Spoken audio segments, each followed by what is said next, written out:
अस्सलाम वालेकुम जी। मेरा नाम सुहेल अब्बास है और आप देख रहे हैं learn with Suhail official YouTube channel. नाज़रीन, आज हम टेररिज्म के एसे के ऊपर बात करेंगे।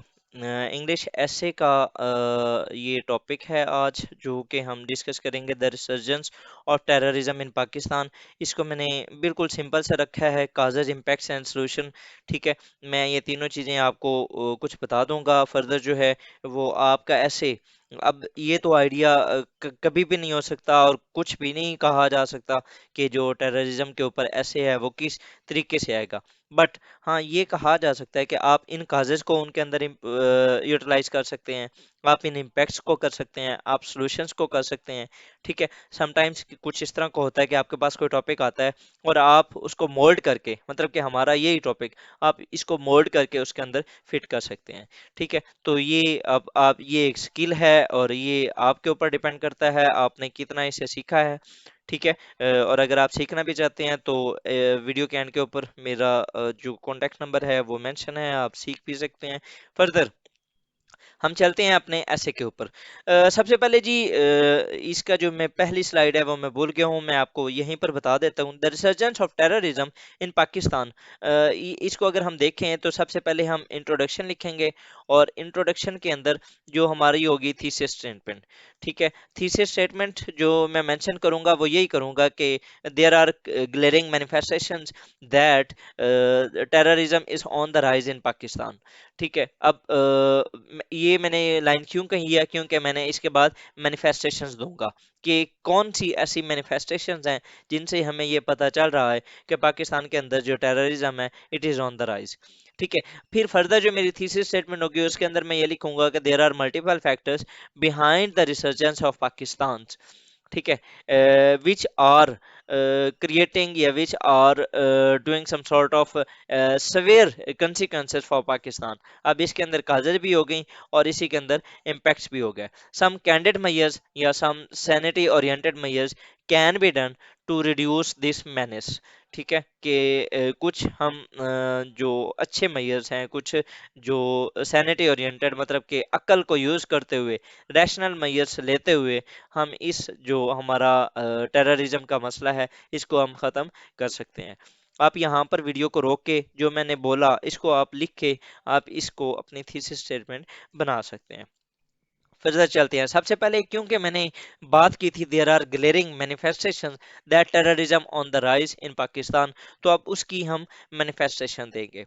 सबसे पहले जी, जो मैनिफेस्टेशन हैं इनको नेशनल लेवल पे देखेंगे, फिर हम इसकी जो मैनिफेस्टेशन हैं वो इंटरनेशनल लेवल पे देखेंगे। जो नेशनल लेवल है उसको हम किस तरह देख सकते हैं कि ये एक अभी रिपोर्ट थी, उसके अंदर मेंशन था कि 52% search in terrorist attacks were observed in Pakistan between August 21 से August 2022। Pakistan security forces bore the brunt of these attacks, particularly Khyber Pakhtunkhwa police which loss around 120 personnel. अब ये जो फैक्ट है, ये जब इस तरह का कोई फैक्ट होना तो आप इसको मैनेज कर सकते हैं भाई किसी भी जो थिंक टैंक है उसको आप लगा के। लेकिन यहाँ पर अगर फॉर एग्जांपल मैं आपको बताऊं तो Pakistan institution of international peace studies, इसको आप मेंशन कर सकते हैं। इसके अलावा पाकिस्तान की जो नेशनल सिक्योरिटी कमेटी है, आप उसको यहाँ पर मेंशन कर सकते हैं कि उसके अंदर ये रिपोर्ट पेश की गई। ठीक है, ये ट्रिक्स होती हैं, मतलब कि आप आपके पास अगर कोई अवेलेबल डाटा नहीं है, कि आपको नहीं आइडिया कि वो कहाँ से उठाया गया है। ठीक है, तो आप Pakistan international national institute of peace studies हो गया, नेशनल सिक्योरिटी कमेटी हो गया, डीजीआई एसपीआर को आप साथ मेंशन कर सकते हैं। ठीक है, या उसके अलावा मतलब कि कोई भी एक बड़ा इवेंट हुआ है पाकिस्तान के अंदर, और वो जियोपॉलिटिकल था। ठीक है, तो आप उसको साथ मेंशन कर सकते हैं। आप किसी भी पाकिस्तान के जो रिनोन्ड जियोपॉलिटिकल एस्पेक्ट से जो थिंक टैंक है आप उसको मेंशन कर सकते हैं। सिमिलरली जी, अटैक्स इन लाहौर अनारकली के अंदर अटैक हुआ, उसके अलावा इस्लामाबाद के अंदर एक सुसाइड अटैक हुआ, उसके अलावा बन्नू के अंदर जो अटैक हुआ, ठीक है, बन्नू के अंदर जो सीटीडी के हेडक्वार्टर के ऊपर अटैक हुआ था उसको भी आप मेंशन कर सकते हैं। ठीक है, ये बन्नू के ऊपर तो मैंने एक अलग टेररिज्म के ऊपर वीडियो भी बनाई थी, आप उसको देख सकते हैं। सो नेशनल लेवल पे अगर आप मैनिफेस्टेशंस देखें तो ये एक रिपोर्ट और बाकी ये फर्दर जो अटैक्स हैं, ठीक है, ये आपको बताते हैं कि किस तरह पाकिस्तान के अंदर जो टेररिज्म है it is on the rise. अगर हम इंटरनेशनल लेवल पे देखें तो उसके लिए भी पहला इसके दो आपको आर्गुमेंट दूंगा। पहला, यूएन ने एक्नॉलेज किया है, और दूसरा यूएस और जो अदर जो मेजर कंट्रीज हैं उन्होंने रिकॉग्नाइज किया है। कैसा जी? It is now being globally acknowledge that Pakistan is under terrorist attack from Afghanistan based TTP fighters। ठीक है, UN security council monitoring team on Afghanistan in its में, ये जो मॉनिटरिंग टीम थी इसकी 29th रिपोर्ट थी, जिसके अंदर ये मेंशन था कि that Afghanistan based several thousand TTP fighters have conducted cross border attacks. The US administration too has acknowledge that the threat Pakistan faces. अब ये सारी चीजें क्या कर रही हैं? ये आपको मैनिफेस्ट कर रही हैं कि पाकिस्तान के अंदर जो टेररिज्म है it is on the rise. ठीक है, अब आप इसमें से क्या कुछ अपने उस ऐसे के अंदर लिखते हैं, या आप किस तरह लिखते हैं, ये आपके ऊपर डिपेंड करता है। ठीक है, अगर मैं हूं तो मैं इसको पांच, ये जो लिखी है मैंने एक स्लाइड के ऊपर, इसको मैं पांच पैराग्राफ्स में भी डिवाइड कर सकता हूँ, और मैं सिंपल दो पैराग्राफ भी लिख सकता हूँ। ठीक है, now it's up to you कि आप इसको कितने पैराग्राफ में लिखते हैं। फर्दर देखें जी, तो causes of rise in terror इन पाकिस्तान। अब काजेज क्या हैं? सबसे पहले इंटरनल फैक्टर्स अगर हम देखें तो dialogue oriented policy of previous government. जो प्रीवियस प्राइम मिनिस्टर थे हमारे इमरान खान साहब, उन्होंने एक वो sharing formula they were going to devise between Pakistan and TTP. उसके अंदर क्या था जी कि पाकिस्तान ने अफगानिस्तान के जो तालिबान हैं उनके कहने के ऊपर टीटीपी के साथ निगोशिएशन स्टार्ट की थी, और उसके अंदर निगोशिएशंस के अंदर ये फाइनल हो रहा था कि जो फाटा के साथ साथ के जो एरियाज हैं, ठीक है, वहां पर टीटीपी के जो फाइटर्स हैं वो अपने आर्म्स वगैरह वो खत्म कर देंगे, वो मतलब कि वायलेंस अपना खत्म कर देंगे, और वो वहां पर आके सेटल होंगे। ठीक है, तो ये एक जो शेयरिंग फार्मूला था, इसके ऊपर ये जो प्रपोजल था, इसके ऊपर जो आपके जितने भी प्रोविंसेस थे वो नहीं माने थे। ठीक है, वो जो डायलॉग ओरिएंटेड पॉलिसी थी इट वाज द मेजर एक push behind the rise of TTP in Pakistan. Similarly, unification of all factions against the state agenda. अब इसके अंदर क्या है जी? कमांडर जरार ग्रुप था, इज्जतुल्ला ख्याली ग्रुप था, ठीक है, उसके अलावा लकी मरवत एंड आर्म असलम बलोच ग्रुप था। ये सारे जितने भी ग्रुप थे ये एक दूसरे के साथ यूनिफाई हो गए हैं। ठीक है, ये भी एक बहुत बड़ा मेजर पुश है for the rise of terror इन पाकिस्तान। अब इन्होंने सब ने मिल के पाकिस्तान के खिलाफ जो टेरर अटैक्स है वो लॉन्च करने स्टार्ट कर दिए हैं। सिमिलरली जी, तीसरा मेजर कॉज है वो है change in tactics of terror outfits. मतलब कि जो बीएलए है, बीएनए है, इन्होंने ना अपने जो टेरर अटैक्स थे, पहले ये करते थे किसी लाइन के ऊपर इन्होंने वो गैस की कोई लाइन जा रही है उसके ऊपर इन्होंने अटैक कर दिया, या ये ना एक सुसाइड बॉम्ब्स ये कम करते थे, पहले स्लीपर सेल्स कम यूज करते थे। लेकिन अब इन्होंने अपनी जो टैक्टिक्स हैं उनके अंदर सोफिस्टिकेशन लाए हैं, और ये अब सुसाइडर बम्स पे आ गए हैं। ये अब पाकिस्तान के सिक्योरिटी पर्सनल्स के ऊपर सुसाइड बम कर रहे हैं। मतलब कि इस्लामाबाद के अंदर अगर आप देख लें, शहरी बलोच वाला जो इंसिडेंट हुआ था उसको देख लें। ठीक है, तो ये सारी जो चीज़ें हैं इनकी वजह से, ये इंटरनल फैक्टर्स हैं जिनकी वजह से पाकिस्तान के अंदर जो टेररिज्म है वो it is on the rise. Similarly अगर हम एक्सटर्नल फैक्टर्स को देखें तो सबसे पहला जो है राइज ऑफ तालिबान इन अफगानिस्तान। अब बेसिकली तालिबान क्या थे? वो तालिबान एक फैक्शन था, एक ग्रुप था, एक टेरर आउटफिट थी to some extent for the world. ठीक है, दुनिया के जितने भी लीडर्स थे, दुनिया जितने भी कंट्रीज थे, वो उनको एक टेरर ऑर्गेनाइजेशन कंसीडर करते थे। लेकिन क्या हुआ, जब वो राइज हुए दोबारा, जब उन्हें दोबारा पावर मिली, उससे पुश मिला इन जो छोटे छोटे फाइटर्स हैं इनको, कि अगर वो जीत सकते हैं तो हम भी जीत सकते हैं। तो उन्होंने इसी इसी चीज को कंसीडर करते हुए ये जो टीटीपी है वो एक नए जोश और जज्बे के साथ दोबारा उभर रही है।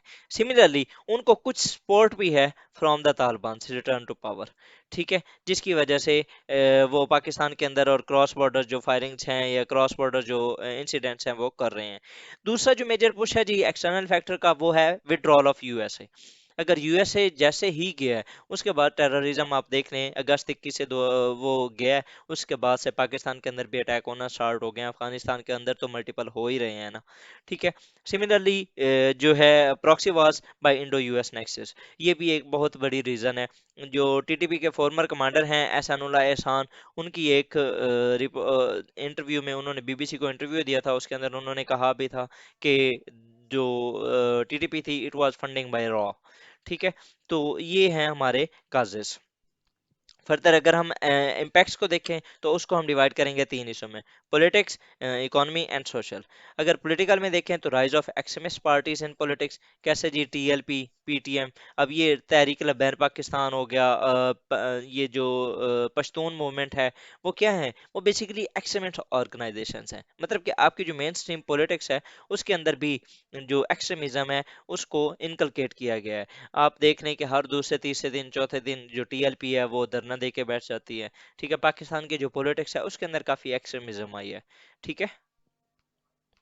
सिमिलरली अगर आप इकोनॉमी के ऊपर बात करें तो लॉस टू नेशनल एक्सचेकर, ये पाकिस्तान के फॉर्मर जो फाइनेंशियल एडवाइजर थे मिस्टर हफीज शेख, उनकी एक बुक भी है जिसके अंदर उन्होंने ये मेंशन किया है कि पाकिस्तान को तकरीबन $250 बिलियन का डायरेक्टली और इनडायरेक्टली नुकसान हुआ है। 179 का डायरेक्ट है और जो बाकी है वो इनडायरेक्ट है। और इसके अंदर क्या होता है, मतलब कि जो आपके एफडीआई का ना आना, उसके अलावा पाकिस्तान का जो टूरिज्म सेक्टर का फ्लॉप हो जाना, उसके अलावा पाकिस्तान के जो भी मतलब कि और भी मल्टीपल, इस आप देखें ना 70 से 80 हज़ार तो हमारे बंदे मरे हैं, ठीक है। और भी बहुत कुछ है जो कि हमारा इसके इस लिहाज से नुकसान हुआ है। और उसके अलावा जो आउटफ्लो ऑफ एफडीआई है as the countries dubbed as a terror state, ये जो है इकोनॉमी के लिहाज से इसको ये अलग नुकसान है। उसके अलावा आपका एक दिन अटैक होता है, अगले दिन आपके स्टॉक एक्सचेंज वैसे ही बैठ जाती है, ठीक है। उसके अलावा और भी मल्टीपल, मतलब कि इस तरह की सिचुएशंस हैं इकोनॉमी के लिहाज से, पाकिस्तान को काफ़ी कुछ सफ़र करना पड़ा है। हमने हमने तकरीबन ये जो हमारे फॉर्मर प्राइम मिनिस्टर थे नवाज शरीफ साहब, उन्होंने भी वर्ल्ड इकोनॉमिक फोरम के ऊपर जाके बताया था कि हमें तकरीबन 140 से 150 के बिलियन डॉलर के करीब हमें नुकसान हुआ है। सिमिलरली हमारे जो प्राइम मिनिस्टर इमरान खान साहब हैं, इन्होंने $120 बिलियन का कहा है। मतलब कि मुख्तलिफ स्टेटमेंट्स हैं, आप किसी को भी यूज़ कर सकते हैं, ठीक है। उसके बाद ये अगर सोशल को देखा जाए तो राइज ऑफ सेक्टेरियनिज्म, ये it is the product of it is the, ये जो हमें ये प्रोडक्शन हुई है ये किस चीज़ की हुई है, ये टेररिज्म की वजह से हुई है। शिया सुन्नी, वहाबी, बरेलवी, देवबंदी, हम एक दूसरे की मस्जिद के अंदर जाके खड़ा होने को गवारा नहीं करते, ठीक है। इस्लाम हमें ये नहीं कहता, ठीक है। ये टेररिज्म का फैलाया हुआ जाल है। Similarly social contact is being threaten, Pakistan के अंदर आप देख लें अवाम का अब भरोसा बिल्कुल गवर्नमेंट के ऊपर उठ चुका है, ठीक है। आप किसी भी लिहाज से देख लें, आप इकोनॉमी के लिहाज से देख लें, पॉलिटिक्स के लिहाज से देख लें, सोसाइटी के लिहाज से देख लें, ठीक है, डेवलपमेंट में के लिहाज से देख लें, आर्मी के लिहाज से देख लें, किसी भी अगर आप कंडीशन में देखें तो पाकिस्तान के अंदर ये सोशल कॉन्टैक्ट क्या होता है, अवाम का अपने लीडर्स के साथ जो रिलेशन होता है वो काफ़ी थ्रेटन हो चुका है, ठीक है। ये इंग्लिश ऐसे की इवैल्यूएशन भी हमने स्टार्ट की हुई है। If you want to get your essay evaluated then register now at this number. Similarly अब अगर हम सॉल्यूशंस को देखें तो नेशनल लेवल पे हमें क्या करना चाहिए, हमें हार्ड और सॉफ्ट पावर दोनों को इस्तेमाल करना होगा। सबसे पहले ऑफेंसिव ऑपरेशंस करने होंगे, पाकिस्तान ने पहले किए भी हैं, खैबर 1 2 3 4 5 ऑपरेशन ज़रब अज़ब, राह रास्त, ठीक है, और ज़रब अहन, इस तरह के काफ़ी हमने ऑपरेशन किए हैं जिनसे हमने काफ़ी कुछ जो थी टेररिज्म का जो एक था फ्लो उसको हमने कम कर दिया था। काउंटर टेररिज्म पॉलिसी हमें दोबारा रिवाइज करने की ज़रूरत है। National action plan 2.0 it should be launched, ठीक है। उसके बाद जी सॉफ्ट पावर को भी यूज़ करते हुए आप कर सकते हैं। ये उनके साथ इंसेंटिव दें उनको जो कि अपने आप को चेंज करना चाहते हैं और वो जो एक दुनिया है उसको छोड़ना चाहते हैं। आप सॉफ्ट एंड जो हार्ड पावर है उन दोनों को यूज़ करते हुए नेशनल लेवल पे काउंटर टेररिज्म पॉलिसी को यूज़ कर सकते हैं। सिमिलरली अगर हम इंटरनेशनल लेवल पे देखें तो यूटिलाइजेशन ऑफ रैट्स, रैट्स क्या है जी? ये एक regional anti terrorist structure SCO based counter terrorism force है जिसको आप यूज़ कर सकते हैं। ठीक है, ये रीजनल है और टेररिज्म का जो मसला है वो भी रीजनल है। आप इंडिया से लेकर सेंट्रल एशियन रिपब्लिक्स तक सबको ये मसला है टेररिज्म का। ठीक है, तो आप ये जो पूरा रीजन है including China, including Russia, including Pakistan, Afghanistan, ये सारे कंट्रीज मिलके एससीओ को यूटिलाइज करते हुए हम टेररिज्म के खिलाफ लड़ सकते हैं। Similarly influencing Taliban by aligning China to tackle this common threat. ठीक है, आप तालिबान को अगर आपसे नहीं इन्फ्लुएंस हो रहे तो आप चाइना को यूज़ कर लें, आप रशिया को यूज़ कर लें, आप ईरान को यूज़ कर लें, आप एक अलायंस बनाएं। ठीक है, आप उनके साथ मिलके काम करने की कोशिश करें और उनके ऊपर ये प्रेशर डालें कि वो अपनी ज़मीन को किसी और मुल्क के लिए यूज़ ना कर दें थ्रेट के लिए। सिमिलरली जो कम्युलेटिव ऑफेंस है एट रीजनल लेवल, ये मैंने उसी को थोड़ा सा एलेबरेट किया। तो ये था जी हमारा टेररिज्म का ऐसे काफ़ी मुझे रिक्वेस्ट आ रही थी इसके ऊपर। अगेन मैं आपको बता दूं मैनिफेस्टेशंस, फिर उसके बाद काजेज, इम्पैक्ट्स एंड सॉल्यूशंस, हमने आज टेररिज्म के ये देखे हैं। इसके साथ ही जी हमारा आज का ये जो वीडियो है वो अपने अख्ताम को पहुंचती है। अगर आपको ये अच्छी लगी हो, इंफॉर्मेटिव है, तो इसे लाइक करें, सब्सक्राइब करें और शेयर करें with your friends. Thank you, अल्लाह हाफिज़। एंड फाइनली अगर आप इस चैनल के ऊपर नए हैं तो आप ये बटन लाजमी प्रेस कर लें और बेल आइकन को भी प्रेस कर लें ताकि आपको जो आने वाली वीडियोस हैं, मैंने काफ़ी कुछ पहले भी किया हुआ है, ह्यूमन रिसोर्स डेवलपमेंट के ऊपर मैंने वीडियोस बनाई हुई हैं, एजुकेशन के ऊपर और मल्टीपल आउटलाइंस बनाई हुई हैं। आप मेरे जो इंग्लिश ऐसे आउटलाइंस की जो एक वो है प्लेलिस्ट, उसको आप देख सकते हैं। ठीक है, तो थैंक यू जी, अल्लाह हाफिज़, बाय बाय।